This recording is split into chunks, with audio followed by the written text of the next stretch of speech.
سلام، جاتون خالی. اینجا شهر کاظمیه، حرم حضرت موسی بن جعفر علیه السلام و حرم حضرت امام جواد علیه السلام.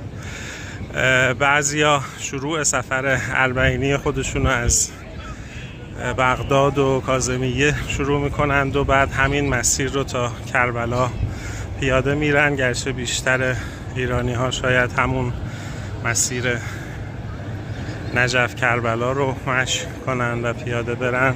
خیلی ها معتقدن اینجا حال و هوای حرم امام علی ابن موسی رضا در مشهد رو داره. ما هم به نیابت از همه شما سلام میدیم به این دو امام بزرگوار و عرض میکنیم که السلام علیکم یا امامین الجوادین، و همچنین یه سلامی هم به نیابت به حضرت امام رضا علیه السلام عرض